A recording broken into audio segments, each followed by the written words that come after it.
हाय दोस्तों, मेरा नाम विकास है। तो हम अपने चैनल पे कला और संस्कृति शुरू कर चुके हैं। ये उस सीरीज का दूसरा लेक्चर है। तो हम इसमें देखेंगे मेनली कि पहले तो डांस देखेंगे, उसके बाद संगीत देखेंगे और जो स्थापत्य कला है वो सब देखेंगे। तो हम डांस देख चुके थे। डांस में हम क्या देखे थे? एक क्लासिकल डांस जो है हम उसको देख चुके थे। क्लासिकल डांस जो है उसको देख चुके थे। तो क्लासिकल डांस जो है भारत में किसने कितने क्लासिकल डांस हैं? एट एट हैं, यानी 8 क्लासिकल डांस हैं। तो 8 क्लासिकल डांस में जो है ज़्यादातर तो साउथ इंडिया में है, या तो कह सकते हैं कि उधर मतलब कि साउथ इंडिया हो गया, उड़ीसा, एक उड़ीसा का जो उड़ीसी भी है, और साउथ इंडिया में ही हो गए कुचिपुड़ी आंध्र प्रदेश का, जैसे भरतनाट्यम तमिलनाडु का है। केरल के दो हैं, एक तो मोहिनीअट्टम, एक कथकली है। और नॉर्थ ईस्ट में दो हैं, एक सतरिया है असम का, और मणिपुरी है मणिपुर का। तो टोटल 8 डांस हैं। तो हम इसको देख चुके थे, काफ़ी डिटेल में देखे थे उसको। अब हम अगला देखेंगे हम फोक डांस के बारे में। अगला हम देखेंगे फोक डांस के बारे में। तो फोक डांस क्या होते हैं? फोक डांस जो होते हैं कि फोक डांस एक तरीके से मतलब कि एक पर्टिकुलर एरिया में किए जाते हैं, या तो एक पर्टिकुलर जनजाति द्वारा किए जाते हैं। जैसे एक मतलब कि फिक्स जनजाति द्वारा किए जाते हैं, और अगर वो जनजाति जहाँ जहाँ पाई जाती है वहाँ वहाँ ये नृत्य पाया जाता है, मतलब वहाँ वहाँ नृत्य होता है। जैसे मान लीजिए कि एक नृत्य है जिसको छऊ बोला जाता है। तो छऊ नृत्य जो है, ये मतलब एग्जाम्पल के तौर पे बता रहे हैं। छऊ नृत्य जो है ये उड़ीसा, छत्तीसगढ़, उड़ीसा, झारखंड और पश्चिम बंगाल, मतलब उनके ट्राई जंक्शन के एरिया जो हैं उसमें ज़्यादा मिलता है। तो उसमें होता क्या है कि जो जनजाति हैं, जनजाति जो हैं, भारत की जनजातियां जो हैं इतनी पिछड़ी हुई हैं कि वो अपने अपने को किसी बाउंड्री में नहीं बांधते हैं। बहुत सी जनजातियां इतना, इनको इस बारे में बहुत नहीं पता है कि भारत की बाउंड्री क्या है, भारत इससे क्या मतलब है। बहुत मतलब जो बहुत आदिम जनजातियां हैं, जिनको पीबीटीजी भी बोला जाता है। तो ये जो जनजातियां हैं, तो इसमें इनमें क्या है कि ये लोग जहाँ जहाँ पाए जाते हैं, जैसे मुंडा जनजाति है। तो मुंडा जनजाति जो झारखंड और वहाँ पे मतलब कि वेस्ट बंगाल और इन सब जगहों पे मुंडा जनजाति पाई जाती है। तो अलग 3-4 जनजातियों में नृत्य होता है। तो छऊ नृत्य क्या है कि मतलब जहाँ जहाँ जनजाति पाई जाती है वहाँ पे छऊ नृत्य होता है। तो हम लोक नृत्य मतलब कह सकते हैं कि जो एक तरीके से पर्टिकुलर एरिया में होता है। इसका एरिया बहुत वाइड नहीं होता है, जैसे कि जैसे, और एक क्लासिकल डांस की भी तरह भी नहीं होते कि इनका बहुत लंबा इतिहास है। ये बहुत दिन से चले आ रहे हैं एक परंपरा के रूप में, मतलब उनमें पीढ़ी दर पीढ़ी चले आ रहे हैं। कहीं कहीं तो बहुत से ऐसे हैं कि जो विलुप्त भी हो गए हैं। तो हम देखेंगे आज पहला जो है जम्मू कश्मीर के बारे में। जम्मू कश्मीर का जो लोक नृत्य है, उसका पहला लोक नृत्य है रऊफ। रऊफ जो है इसका पहला लोक नृत्य है। यह कश्मीर घाटी का नृत्य है। कश्मीर घाटी का नृत्य है, मतलब क्या हुआ कि एक तरीके से जैसे घाटी उसको बोलते हैं जो दो पहाड़ों के बीच का क्षेत्र होता है, उसको घाटी बोला जाता है। तो जो कश्मीर घाटी जो है, यानी ट्रांस हिमालय वाले क्षेत्र में आता है कश्मीर। तो जो कश्मीर घाटी में किससे किया जाता है? यह महिलाओं द्वारा किया जाता है। और किस समय किया जाता है? ये किया जाता है जब कटाई के टाइम पे, जब मतलब फसल की कटाई होती है उस टाइम पे कौन सा नृत्य किया जाता है? रउफ नृत्य किया जाता है। दूसरा दूसरा नृत्य है दुमहल। यह कश्मीर घाटी का, यह भी नृत्य जो है कश्मीर घाटी का ही है।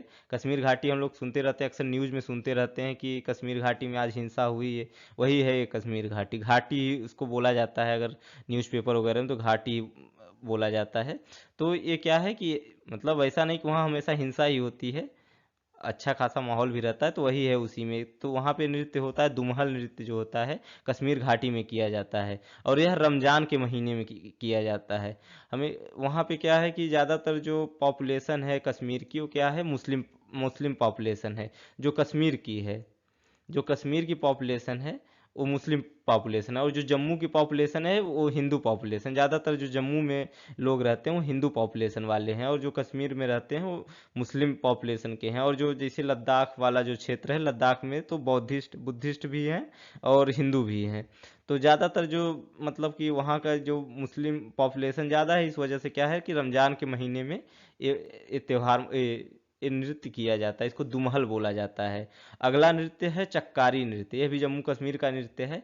यह भी कश्मीर घाटी में ही होता है।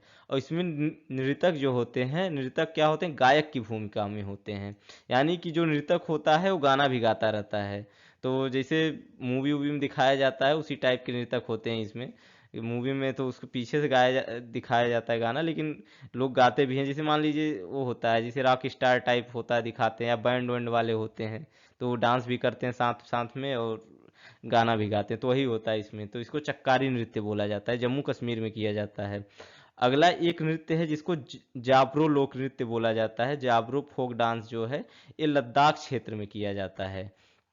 ये लद्दाख क्षेत्र में चांदनी रात में किया जाता है। अगला स्टेट देखते हैं पंजाब। पंजाब में क्या है कि इसमें दो नृत्य जो हैं सब लोग देख चुके होंगे। एक तो है भांगड़ा और दूसरा एक है गिद्धा। तो ये जो भांगड़ा नृत्य है, भांगड़ा नृत्य क्या है, पुरुषों द्वारा किया जाता है। ये ज़्यादातर उस मूवी में दिखाया जाता है, ये सब जो डांस है मूवी में दिखाया जाता है। और जो गिद्धा नृत्य है, ये महिलाओं द्वारा किया जाता है। गिद्धा तथा किकली भी इसको बोला जाता है। दोनों नृत्य किसके द्वारा किए जाते हैं, महिलाओं द्वारा किए जाते हैं। अगला हमारा स्टेट है मणिपुर। मणिपुर नॉर्थ ईस्ट का स्टेट है, तो यहाँ जनजाति पॉपुलेशन ज़्यादा रहती है, जो मणिपुर राज्य है। तो मणिपुर में क्या है, यहाँ पे एक नृत्य होता है जिसको युंग चोलम बोलते हैं। यह मणिपुर का लोक नृत्य है, फोक डांस है वहाँ का। यह पुरुषों द्वारा किया जाता है, तथा पुंग का अर्थ होता है ढोल, यानी कि इसको पुंग चोलम बोला जाता है। तो इसको पुंग का अर्थ होता है ढोल। अगला स्टेट है गुजरात। तो गुजरात का जो डांस है गरबा। गरबा तो इसको फोक डांस कहना भी मतलब एक तरीके से फोक डांस से ज़्यादा तो ये पूरे भारत का डांस हो चुका है। भारत के विदेशों में भी किया जाता है, जहाँ जहाँ गुजराती लोग हैं वहाँ भी किया जाता है। तो ये तो इतना टीवियों और इन सब पे दिखा दिया गया है, तो इसको तो सभी लोग जानते होंगे। अगला नृत्य है डांडिया। डांडिया ये जो गरबा नृत्य है नवरात्रि के समय में किया जाता है, और ये महिलाओं द्वारा किया जाता है। और जो गरबा और डांडिया, डांडिया भी उसी तरीके का होता है, पुरुष और महिला दोनों द्वारा किया जाता है, और नवरात्रि के टाइम पे ही किया जाता है।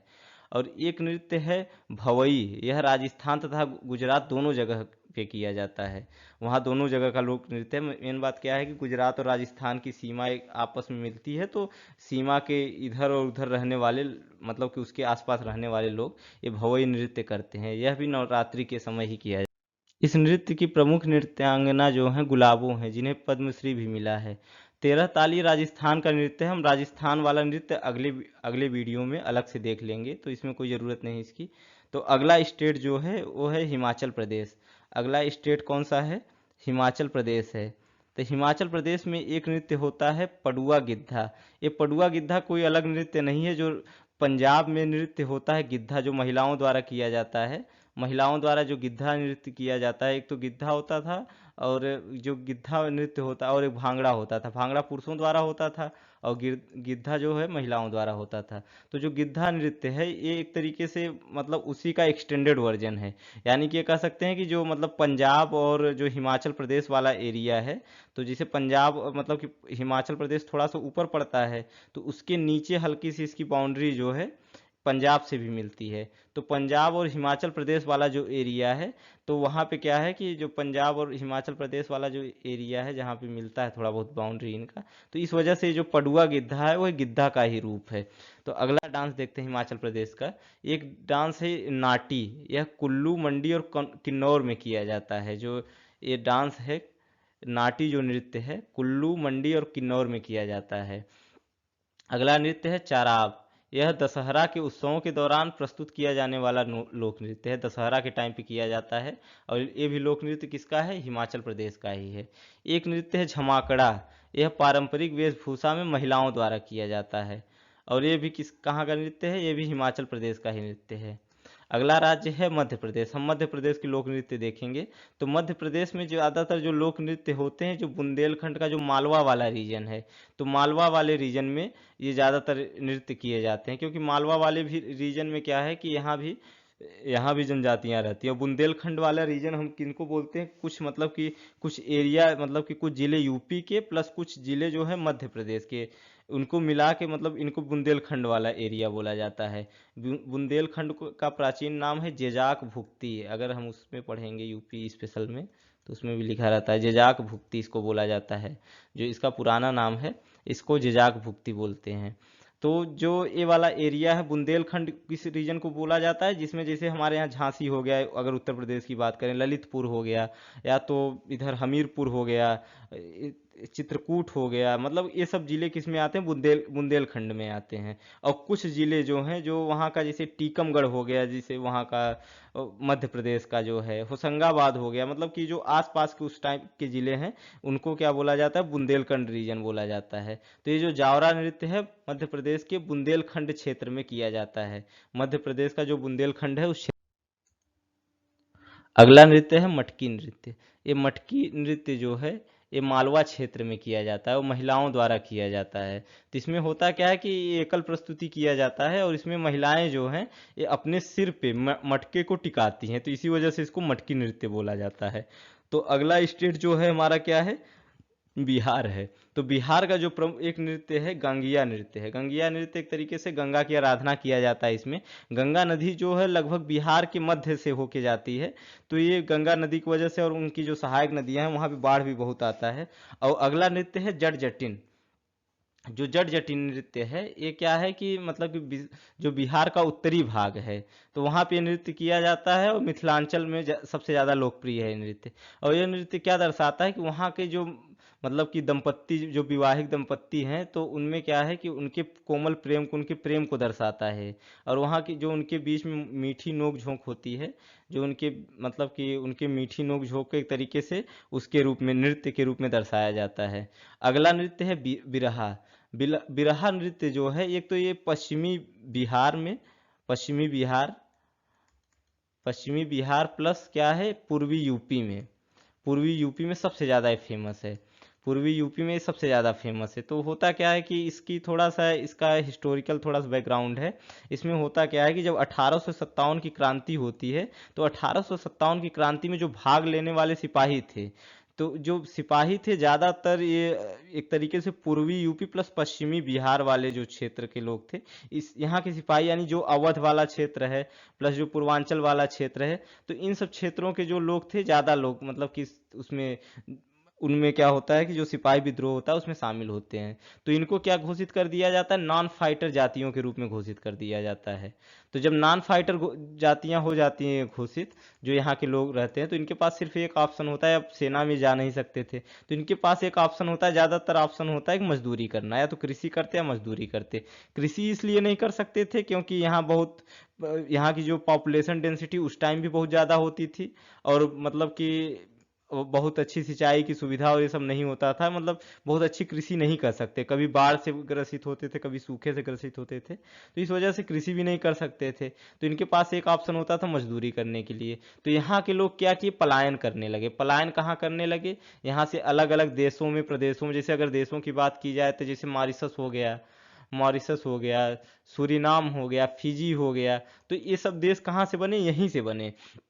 और जब ये लोग यहाँ से जब गए वहाँ पे, तो इनकी जो औरतें होती थी, जब औरतें मतलब एक तरीके से बिछड़ गई अपने अपने पतियों से, जब बिछड़ जाती थी, तो इनके विरह को दर्शाने के लिए, इनके जो प्रेम होता था, जो प्रेम में विरह होता था, उसको दर्शाने के लिए इस चीज़ बिरहा की उत्पत्ति हुई। और इसको जो प्रस्तुत किया जाता है पुरुषों द्वारा ही किया जाता है, और कभी कभी पुरुषों द्वारा महिलाओं का कपड़ा पहन के भी किया जाता है। तो बिरहा क्या हो गया कि बिहार का एक तरीके से और पूर्वी यूपी का मुख्य नृत्य कह सकते हैं या तो संगीत कह सकते हैं। अगला राज्य है छत्तीसगढ़। छत्तीसगढ़ का एक प्रमुख नृत्य है पंडवानी, जिसको बोला जाता है। एग्जाम में सीधा सीधा पूछता है वन लाइनर में कि पंडवानी कहाँ का लोक नृत्य है, तो ये कहाँ का है, ये छत्तीसगढ़ का है। तो ये महाभारत की कथा पे आधारित है। जो ये नृत्य किसकी कथा पे है, महाभारत की कथा पे आधारित है। अगला नृत्य है गौर मारिया नृत्य। जो गौर मारिया नृत्य है ये छत्तीसगढ़ की मारिया जनजाति द्वारा किया जाता है, और जो भैंसों का सींग धारण करके नृत्य करते हैं, जो भैंसों का सींग धारण करके नृत्य करते हैं। तो अगला राज्य है उड़ीसा। छत्तीसगढ़ से सटा ही राज्य है उड़ीसा।